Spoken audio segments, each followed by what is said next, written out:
যে हक बात का ऐलान सरेदार करेंगे, हक बात का ऐलान सरेदार करेंगे, ये जुर्म अगर जुर्म है तो 100 बार करेंगे।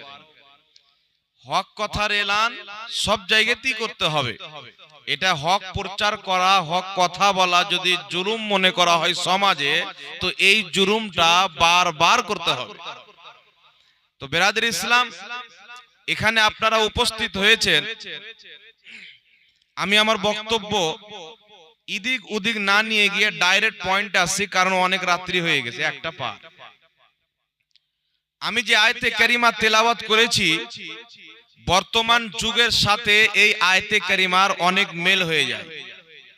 কারণ এই যুগটা এমন একটা যুগ, এমন একটি জামানার মধ্যে আমরা চলমান করতেছি, যে এই জামানাতে দাড়ি রাখনেওয়ালা পর্যন্ত মিথ্যা বলতে দ্বিধাবোধ করে না।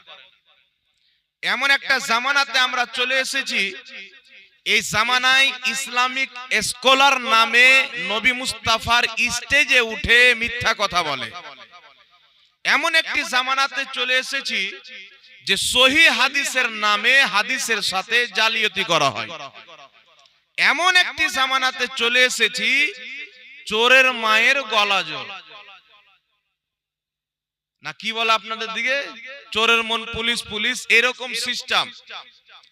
তার কারণ আমি আয়াতে কারিমা তেলাওয়াত করেছি, এই আয়াতে কারিমার মাধ্যমে আপনাদের সম্মুখে সত্যটা উপস্থাপন করার আমি পুরো চেষ্টা করব আল্লাহ পাকের মেহেরবানিতে। দয়ার নবী সাল্লাল্লাহু আলাইহি সাল্লামের ওসিলাতে আউলিয়ায়ে কিরাম, পীর মাশায়েখ যিনারা ইসলামকে প্রচার করেছেন, তিনাদের দুআতে আল্লাহ বলছেন লানাতুল্লাহি আলাল কাযিবিন, মিথ্যুকদের প্রতি আল্লাহ তাবারাক ওয়া তাআলার লানাত নাজিল হয়। কাদের প্রতি? একটু জোরে বলেন। মিথ্যুকদের প্রতি আল্লাহর লানাত নাজিল হয়। দুনিয়াতে আমরা ব্যবসা করি, চলাফেরা করি, সমাজের ক্ষেত্রে হোক, ব্যবসার ক্ষেত্রে হোক, চলাফেরার ক্ষেত্রে হোক, বা নিজেকে কোনো জায়গায় অপদস্থ হওয়া থেকে বাঁচার কারণে হোক, বা কৌরির টাকা মারার কারণে হোক, যে কোনো বাহানাতে হোক, মানুষ কিন্তু মিথ্যা বলে থাকে। বলে কি বলে না বাবা? আরে সবারই কথা বলছি না, কিন্তু বেশিরভাগ মানুষ তো বলে থাকে, না কি বলেন? কোনো না কোনো বাহানাতে মিথ্যায় লিপ্ত থাকে। তো এমন একটি জামানা, কোন ব্যক্তি যদি নিজের পেটের জন্য মিথ্যা বলে, তাহলে একটু বোঝা যায় যে ব্যক্তিটা পেট বড়, পেটের জন্য মিথ্যা বলছে। হারামখোর, হারাম খাওয়ার জন্য মিথ্যা বলছে, না কি বলেন? কোন ব্যক্তি যদি জমিকে নিয়ে মিথ্যা বলে, জমি বিক্রি করে দিল, 1 বছর পর বলছে যে আমি জমি বিক্রি করিনি, যদি তুমি আমাকে টাকা দিয়েছো তো তোমার সবুত কি আছে, দলিল কি আছে? তাহলে এখানে আমরা বুঝতে পারবো যে এই লোকটার জমির লোভ আছে, বেঈমানি করতে যায়। বিক্রি করেছে, তারপরে বলছে বিক্রি করেনি, মানে টাকার লোভ হয়ে গেছে। তো যে কোনো জায়গায় কোনো ব্যক্তি ব্যবসা করতে গিয়ে, ব্যবসার মাধ্যমে কাউকে আপনার 5 কেজি আপেল তুলে দিল, আর 5 কেজি আপেল কিননেওয়ালা ব্যক্তি বাড়িতে এসে ওজন করে দেখে আপেলটির ওজন হচ্ছে 4 কিলো। তাহলে ওই ব্যক্তি চিন্তা করবে যে লোকটা মানে ঠগার জন্য, বেশি ইনকাম করার জন্য আমার সাথে হারামখোরি করলো, বেঈমানি করলো, না কি বলেন? এইগুলো সব কিছু বোঝা যায়। কিন্তু বর্তমান জামানাতে অনেক মৌলবি উঠে পড়ে লেগেছে, স্টেজে চড়ে কোরআনের নামে, হাদিসের নামে, ইসলামের নামে দাড়িওয়ালা ব্যক্তি, টুপিওয়ালা ব্যক্তি, ঘুমটাওয়ালা ব্যক্তি, পাগড়িওয়ালা ব্যক্তি যখন ইসলামের নামে মানুষকে মিথ্যা কথা বলে, তখন কিন্তু আমাদের বিবেক হয়রান হয়ে যায়। হয় কি হয় না? একটু জোরে বলেন। হয়রান হয়ে যায়। কেন? আল্লাহ তাবারাক ওয়া তাআলা বলেছেন যে নিশ্চয় আল্লাহ তাবারাক ওয়া তাআলাকে যদি কেউ ভয় করে, তারা হচ্ছে উলামায়ে কেরাম। আল্লাহকে যদি কেউ ভয় করে, তারা হচ্ছে উলামায়ে কেরাম। রাসূল করিম সাল্লাল্লাহু তাআলা আলাইহি ওয়া আলিহি ওয়াসাল্লাম বলেছেন যে উলামা হচ্ছে আমার ওয়ারিস। আমাকে যে আল্লাহ তাবারাক ওয়া তাআলা ইলম দিয়েছেন, কিয়ামত পর্যন্ত যারা আমার ইলম হাসিল করে আলিম হবে, তারা সবাই আমার ওয়ারিস হবে। বলেন সুবহানাল্লাহ। নবীগণের নাইব, নবী পাকের ওয়ারিস। এমন কি যে আমার আপনার নবী সাল্লাল্লাহু তাআলা আলাইহি ওয়া আলিহি ওয়াসাল্লাম বলেন যে তিনটি জিনিসের দিকে তাকানো হচ্ছে ইবাদত। একটি হচ্ছে আল্লাহর কাবা ঘরের দিকে তাকানো ইবাদত, দ্বিতীয় নম্বরে পিতামাতার চেহারার দিকে তাকানো ইবাদত, তৃতীয় নম্বরে আলিম ওলামার চেহারার দিকে তাকানো ইবাদত। যেই আলিম ওলামার মর্যাদা কুরআন পাকে আল্লাহ এত বয়ান করছেন, নবী হাদিস শরীফে বয়ান করছেন। ইমামে আজম আবু হানিফা, ইমাম শাফি রাহমাতুল্লাহ আলাইহি বলছেন যে জমিনের মাটিতে আলিম ওলামাগণ যদি আল্লাহর ওলি না হয় তো আল্লাহর কেউ ওলি হতে পারে না। বলুন সুবহানাল্লাহ। এত আলিম ওলামাদের শান মহান রব্বুল আলামিন বাড়িয়েছেন, রাসূল পাক হাদিস শরীফে বয়ান করেছেন। শুধু তাই নয়, আমার আপনার নবী বলেছেন কোন ব্যক্তি যদি সারা রাত্রি ইবাদতের মাধ্যমে কাটায় নফলি ইবাদত, আর একজন ব্যক্তি মাত্র 10 মিনিট কোন হক্কানি আলিমের মজলিসে বসে ইলমে দ্বীন শিক্ষা করে, তাহলে সারা রাত্রি নফলি ইবাদত করার চাইতে মাত্র 10টা মিনিট ইবাদত করার চাইতে 10টা মিনিট ইলমে দ্বীন শিক্ষা করার ফজিলত আল্লাহর দরবারে বেশি। বলেন সুবহানাল্লাহ। তাহলে এত আল্লাহ পাক আলিমদেরকে মর্যাদা দিয়েছেন, আলিমদেরকে সম্মান দিয়েছেন, আলিমদেরকে ফজিলত দিয়েছেন, কিন্তু এই আলিম নামে কিছু জালিম বেরিয়ে গেছে। হয়েছে না হয়নি? আলিম নামে জালিম বেরিয়ে গেছে। আল্লাহ পাক বলেছেন ইসলামের রশ্মিকে মজবুত করে ধরে নাও, আল্লাহর রশ্মিকে মজবুত করে ধরে নাও। তোমরা ফিরকায় বন্টন হয়ে যেও না, দলে দলে বিভক্ত হয়ে যেও না। কিন্তু আজকে মৌলবি, যটা মৌলবি তত রকম দল আছে না নাই? যটা মৌলবি তয় রকম দল। সেলিমউদ্দিনের বেটা কলিমউদ্দিন মৌলবি আলাদা ফতোয়া দেয়, উমুকের বেটা উমুক মৌলবি আলাদা ফতোয়া দেয়, জোলহার বেটা আলাদা ফতোয়া দেয়, নাকি বলেন? বিভিন্ন রকমের মৌলবি বেরিয়েছে, আলাদা আলাদা ফতোয়া উঠেছে, নতুন নতুন ফতোয়া। কিন্তু বিরাদর ইসলাম, আমরা আমাদের সমাজের কিছু লোক বিভ্রান্তিতে পড়ে যায়। পড়ে কি পড়ে না? বিভ্রান্তিতে পড়ে যায় যে কারটা শুনবো আর কোন দিকে যাব। কিন্তু আল্লাহ পাক বলছেন আমি যাদের অন্তরে ঈমানকে নাকশ করে দিয়েছি, ঈমানকে গেঁথে দিয়েছি, পৃথিবীর সমস্ত মৌলবি যদি তাকে পথভ্রষ্ট করার চেষ্টা করে ওই নামধারী মৌলবি জাহান্নামে চলে যাবে। যাদের অন্তরে আল্লাহ ঈমানকে গেঁথে দিয়েছে তার ঈমান নষ্ট করা যাবে না। বলেন সুবহানাল্লাহ। কিন্তু বিরাদর ইসলাম কিছু লোক তো পড়ে যায় গুমরাহিতে। পড়ে কি পড়ে না? একটু জোরে বলেন। গুমরাহিতে পড়ে যায় কখন পড়ে? আলিম নামের ব্যক্তি যখন মিথ্যা বলতে আরম্ভ করে, আলিম নামের ব্যক্তি যখন মিথ্যা বলতে আরম্ভ করে। আমি একই রকম বক্তব্য হুগলির কাছাকাছি একটি জায়গাতে দিয়েছিলাম। আমাকে বলা হয়েছিল কোন আলিম মিথ্যা বলে। আমি বললাম চিন্তা করিও না, আজকে যেই মৌলবীরা ইউটিউবের মধ্যে ফাড়ফাড় করে ওই সব মৌলবীকে এক জায়গাতে করো, আর আমি অধম জাহাঙ্গীরকে এক জায়গাতে করো। আমি প্রমাণ করে দেব যে কোন মৌলবী নামে মিথ্যা কথা বলে আর কোন মৌলবী জাতিকে হক কথা বলে। এর ফয়সালা আমাদের নবী করেছেন। রাসূল করিম সাল্লাল্লাহু আলাইহি ওয়াসাল্লাম বলছেন কিয়ামতের পূর্বে কিছু লোক বের হবে। কে বের হবে? রাসূল পাক বলছেন এমন এমন তারা ফতোয়া দিবে না তোমরা শুনেছো না তোমাদের বাপ দাদা শুনেছে। এমন এমন হাদিস বলবে, এমন এমন ফতোয়া দিবে, এমন এমন কথা বলবে না তোমরা শুনেছো না তোমাদের বাপ দাদা শুনেছে। আমার নবী বলেছিলেন দাজ্জালুনা কাজ্জাবুন, তারা দাজ্জাল হবে, তারা কাজ্জাব হবে। আজকে বর্তমান সময়ে আমরা ওই দাড়ি টুপিওয়ালা দাজ্জালকে দেখতে পাই, ওই কাজ্জাবকে দেখতে পাই। আরে সারা পৃথিবীর মুসলমান যেখানে নবী মুস্তাফার ইশকে, নবী মুস্তাফার মহব্বতে, রাসূল পাকের ভালোবাসায় মুস্তাফা জানে রহমতকে সম্মান করতে করতে নবীর মহব্বতে নিজের পিতাকে কুরবান করে দিয়েছে, নিজের মাতাকে কুরবান করে দিয়েছে, সন্তান সন্তানীকে কুরবান করে দিয়েছে। আজকের মুসলমান যদি ওই নবীর মহব্বতে একটু দাঁড়িয়ে সালাম পড়ে নেয়, এটাও মৌলবীর নিকটে হারাম হয়ে যায়। আছে না নাই? একটু জোরে বলেন আছে না নাই? কোন ব্যক্তি যদি রাসূলুল্লাহর মহব্বতে ইয়া রাসূলুল্লাহর স্লোগান দিয়ে দেয়, আজকে মৌলবি শিরিক বলে ফতোয়া দিয়ে দেয়। আজকে বর্তমান জামানায় রাসূল পাকের নামকে মোহাব্বতের সহিত কেউ যদি চুমুন দিয়ে দেয়, তার উপর আজকে বিদাতির ফতোয়া দেওয়া হয়, শিরকের ফতোয়া দেওয়া হয়, নানা রকমের ফতোয়া দেওয়া হয়। কোন মুসলমান যদি 12ই রবিউল আউয়ালকে কেন্দ্র করে আনন্দিত হয়ে যায়, এই দিনে আল্লাহর সবচাইতে বড় নিয়ামত রহমাতুল লিল আলামিন এসেছে নবী মুস্তাফার আগমনে।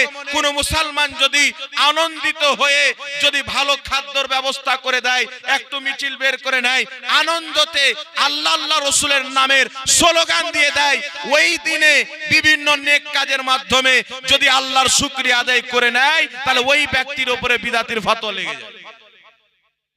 মানে পূর্বের জামানায় রাসূল পাককে যখন মহব্বত করা হতো, উলামায়ে কেরাম জান্নাতের টিকিটের ফতোয়া দিত, জান্নাতি হওয়ার ফতোয়া দিত। আজকে যদি রাসূল পাককে মহব্বত করা হয়, জাহান্নামীর ফতোয়া দেওয়া হয়, বিদাতির ফতোয়া দেওয়া হয়, শিরকের ফতোয়া দেওয়া হয়।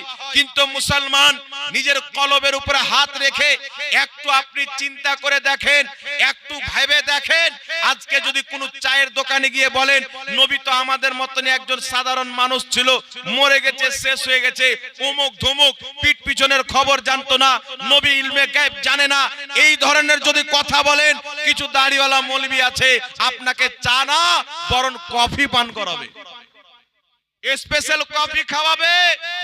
কিন্তু বিরাদর ইসলাম, যেই নবীর বেয়াদবি করলে মুসলমানদের রক্ত গরম হয়ে যাওয়া উচিত ছিল, আজকে রাসূলের বেয়াদবি করলে ওকে পাক্কা মুসলমান মনে করে কি ছিল? করে কি করে না? একটু জোরে বলেন, করে কি করে না? জি। তো আপনি কিভাবে যাচাই করবেন? একটি কথা মনে রাখতে হবে বিরাদর ইসলাম, আল্লাহ রশ্মিকে মজবুত করে ধরতে হবে। এই রশ্মিকে ছেড়ে ফিরকায় বন্টন হওয়া যাবে না, ফিরকাবন্দি করা যাবে না। আর যেইগুলো মৌলবি ফিরকার কথা বলছে তাকে তালাক দিতে হবে। কিন্তু আগে বুঝতে হবে আল্লাহর রশ্মি কোনটা, আগে জানতে হবে, আগে বুঝতে হবে আল্লাহর রশ্মি কোনটা, যেটিকে আমরা ধরে থাকবো। তো শুনেন, আমার আপনার নবী কমবেশ 1450 বছর পূর্বে আরবের সরজমিনে সাহাবায়ে কিরামকে আল্লাহর রশ্মি সম্পর্কে সচেতন করে দিয়েছিলেন। আর সাহাবায়ে কিরামের মাধ্যমে আজকে যারা আলিম উলামা আছেন, ইনারা জানেন আমার আপনার নবী বলেছেন যে আমার উম্মতের মধ্যে 73টি ফিরকা হবে, কুল্লুহুম ফিন্নার, সবাই জাহান্নামে যাবে, ইল্লা মিল্লাতান ওয়াহিদা, একটি জান্নাতে যাবে, মানা আলাইহি ওয়া সাহাবী, যে আমার তরিকাতে চলবে, আমার সাহাবার তরিকাতে চলবে, তারাই হবে জান্নাতি। জোরে বল সুবহানাল্লাহ। তাহলে কি বোঝা গেল? যে 73টি দল হবে, কিন্তু জান্নাতি মাত্র একটি দল হবে। কটি দল হবে? একটু জোরে বলতে হবে, একটি দল মাত্র জান্নাতে হবে। কোন দলটি হবে? আমার আপনার নবী সাহাবাকে দাগ দিয়ে দেখাচ্ছেন, একটি লম্বা করে দাগ টানলেন, বাকি 72টি দাগ তার সাইডে নবী পাক টানলেন, আর বললেন সাহাবী, এই যে লম্বা দাগ আছে, আমার থেকে নিয়ে কিয়ামত পর্যন্ত যারা এই সোজা পথে চলে যাবে তারাই হবে জান্নাতি, আর যারা এই পথকে ছেড়ে বেকা রাস্তাতে চলে যাবে তারাই হবে জাহান্নামী। জোরে বলতে হবে সুবহানাল্লাহ। তাহলে ওই সোজা পথটা কোনটি? ওই সোজা রাস্তাটা কোন রাস্তা? আমরা জানবো কিভাবে, আমরা চিনবো কিভাবে? আল্লাহর কসম খেয়ে বলি, এই পবিত্র জিম্মেদার স্টেজ রাসূলুল্লাহ সাল্লাল্লাহু আলাইহি ওয়া আলিহি ওয়াসাল্লামের এই পবিত্র স্টেজ থেকে আল্লাহর কসম খেয়ে বলি, এই পৃথিবীর মাটিতে যখন আমরা লিঙ্ক দেখতে পাই, যখন লিঙ্ক দেখতে যাই, যেইগুলো ফিরকা বেরিয়েছে তাদের আসল যখন দেখতে যাই, কোন ফিরকা 200 বছর পূর্বে দেখতে পাওয়া যায় না, কোন ফিরকা 150 বছর পূর্বে খোঁজ পাওয়া যায় না, কোন ফিরকার 100 বছর পূর্বে খোঁজ পাওয়া যায় না, কোন ফিরকার 300 বছর পূর্বে খোঁজ পাওয়া যায় না। কিন্তু এই জমিনের মাটিতে মাত্র একটি ফিরকা আছে, যেই ফিরকার 100 বছর পূর্বে খোঁজ পাওয়া যায়, 200 বছর পূর্বে খোঁজ পাওয়া যায়, 300 বছর পূর্বে, 500 বছর পূর্বে, 1000 বছর পূর্বে, বরং 1450 বছর পূর্বে মুহাম্মদ রাসূলুল্লাহ যেই ফিরকার কথা বলেছিলেন, ওই ফিরকার নাম হচ্ছে আহলে সুন্নাত ওয়াল জামাত। জোরে বলুন সুবহানাল্লাহ। আহলে আহলে সুন্নাত ওয়াল জামাতকে জানতে হবে। আজকে শুনেন, আমি অনেক জায়গাতে বলেছি, আজকে সবচাইতে বেশি আপনাদের বাংলার মাটিতে তিনটি ফিরকা বেশি দেখতে পাওয়া যায়। তিনটা। কটা ফিরকা? একটা ফিরকা আছে যার নাম হচ্ছে আহলে হাদিস, নিজেকে নাম দিয়েছে আহলে হাদিস। আরেকটি ফিরকা আছে, নাম দিয়েছেন দেওবন্দি। ওই দেওবন্দি ফিরকার একটি শাখ হচ্ছে, একটি সংগঠন হচ্ছে তবলিগি জামাত। আর তৃতীয় নাম্বার ফিরকা হচ্ছে শিয়া, সুন্নি নাম দিয়ে শিয়া। এই তিনটা ফিরকা দেখতে পাওয়া যায়, যেটা শিয়া মতবাদের আপনাদের মুর্শিদাবাদে খুব কম দেখতে পাওয়া যায়। এই এই এই জিনিসটা আপনার কলকাতার সাইডে বেশি দেখতে পাওয়া যায়, মেদিনীপুরে, 24 পরগনার দিকে। এই বেরাদের ইসলাম, আজকে শুনেন, যখনই আপনি মোবাইল খুঁজবেন, মানুষের হাতে মোবাইল চলে এসেছে, এই মোবাইলকে আপনি খুলেন, সর্বপ্রথম যখন কোনো ভি মাসআলা খুঁজবেন, প্রথমে বক্তব্য আসবে আহলে হাদিস নামে। তাদের বক্তব্য প্রথম আসবে, এদের বক্তব্য প্রথম আসবে। কিন্তু আহলে হাদিসকে জিজ্ঞাসা করেন যে 1847 এর পূর্বে এই ভারত, বাংলাদেশ, পাকিস্তানের মাটিতে যা পৃথিবীর কোন জায়গাতে তোমাদের একটা মসজিদ দেখিয়ে দাও, কিয়ামতের সকাল পর্যন্ত দেখাতে পারবে না। বলেন সুবহানাল্লাহ। 1847 এর পূর্বে তোমাদের কোন একটি লেখা কিতাব এই ভারতের জমিনে দেখিয়ে দাও, দেখাইতে পারবে না। কোন মাদ্রাসা দেখিয়ে দাও, দেখাইতে পারবে না। আজকে যারা দেওবন্দি জামাতের লোক আছে, দারুল উলুম দেওবন্দের পূর্বে তারা নিজের কোন মাদ্রাসা দেখাতে পারে না। তারা নিজের আকাবিরিনদের আকীদাকে আজ পর্যন্ত সঠিক প্রমাণ করতে পারে না। কিন্তু আলহামদুলিল্লাহ, এই জমিনের মাটিতে একটি জামাত আছে যার নাম হচ্ছে আহলে সুন্নাত ওয়াল জামাত, যাকে সুন্নি জামাত বলা হয়। যদি কোনো মায়ের লাল এই সুন্নি জামাতকে জিজ্ঞাসা করে 100 বছর পূর্বে তোমাদের আলামত দেখাও, আমরা বরেইলি শরীফের আলা হযরতকে দেখিয়ে দিই। কেউ যদি বলে 1000 বছর পূর্বের আলামত দেখাও, বাগদাদের গৌসে আজমকে দেখিয়ে দিই। কেউ যদি বলে 800 বছর পূর্বে দেখাও, খাজা গরিব নওয়াজ দেখিয়ে দিই। কেউ যদি বলে 1000 বছর পূর্বের দেখাও, গৌসে আজমকে দেখিয়ে দিই। 1100 বছর পূর্বের দেখাও, জুনাইদে বাগদাদিকে দেখিয়ে দিই। কেউ যদি বলে যে 1300 বছর পূর্বের দেখাও, ইমামে আজম আবু হানিফাকে দেখিয়ে দিই। আর যদি কেউ বলে 1400 বছর পূর্বের দেখাও, কারবালার শহীদে আজম ইমামে হুসাইনকে দেখিয়ে দিই। বল সুবহানাল্লাহ। নারে তাকবীর, নারে তাকবীর, নারে রিসালাত, মাসলাকে আলা হযরত, মাসলাকে আলা হযরত, বস্তি বস্তি করিয়া করিয়া, বস্তি বস্তি করিয়া করিয়া, উলমা আহলে সুন্নাত, নারে তাকবীর, নারে রিসালাত। এই সুন্নি জামাতকে যদি জিজ্ঞাসা করা হয়, আল্লাহু আকবার কবিরা, শুনেন, খাজা মঈনুদ্দিন চিশতির আকীদা দেখেন, সুন্নি জামাতের আকীদা। নিজামউদ্দিন আউলিয়ার আকীদা, সুন্নি জামাতের আকীদা। কুতবউদ্দিন বখতিয়ার কাকির আকীদা, সুন্নি জামাতের আকীদা। সিরাজউদ্দিন আখি পাকের আকীদা, আপনার সুন্নি জামাতের আকীদা। শুধু তাই নয়, দাতা আলী হুজবেরির আকীদা সুন্নি জামাতের আকীদা। বাগদাদের গৌসে আজমের আকীদা সুন্নি জামাতের আকীদা। আপনার চলে যান কারবালার ইমামে হুসেন, ইমামে হুসেনের যে আকীদা সুন্নি জামাতের ওই আকীদা। বলেন সুবহানাল্লাহ। তো আমাদেরকে পানিতে ভেসে আসা দল মনে করলে হবে না। এই সুন্নি জামাত কোনো পানিতে ভেসে আসেনি। তাই আজ পর্যন্ত আহলে সুন্নাত ওয়াল জামাতের সামনে কোন ব্যক্তি বসার আগে 100 বার চিন্তা করতে হবে, 100 বার চিন্তা করতে হবে, ক্ষমতা হবে না। একটি কথা মনে রাখবেন বিরাদর ইসলাম, নবী পাকের রস্সি কে ধরে আছে? আল্লাহর রস্সি কে ধরে আছে? শুনেন, মুহাম্মদ রাসূলুল্লাহ সাল্লাল্লাহু আলাইহি সাল্লামের পরে আবু বকর সিদ্দিক, উমর ফারুক, মাওলা আলী, নবী মুস্তাফার রস্সিকে, আল্লাহর রস্সিকে ধরে আছেন। সেখান থেকে এসে কারবালার ইমামে হুসেন ধরে আছেন। ইয়াজিদ আল্লাহর রস্সি থেকে বেরিয়েছিল, হুসেন বের হয়নি। আল্লাহু আকবার কবিরা। ইমামে হুসেন থেকে নিয়ে ইমাম জাফরে সাদিক, সেখান থেকে নিয়ে ইমাম মুসাজ কাজিম, সেখান থেকে নিয়ে ইমাম রাজা আলী, সেখান থেকে নিয়ে বাগদাদের গৌসে আজম জুনাইদে বাগদাদি, আজমিরের খাজা মঈনুদ্দিন চিশতি, কেচৌচার মাখদুমে সিমনা। আল্লাহ পাকের রস্সি চলতে চলতে বর্তমান জামানাতে যে আল্লাহর রস্সির কথা ধরতে আল্লাহ পাক বলেছিলেন, ফিরকায় বন্টন হতে নিষেধ করেছিলেন। ওই রশ্মি যদি আজকে আপনি দেখতে চান, আজকে বর্তমান জামানায় আল্লাহ রশ্মির নাম হলো আহলে সুন্নাত ওয়াল জামাত, সুন্নি জামাত। বলেন সুবহানাল্লাহ। বর্তমান জামানায়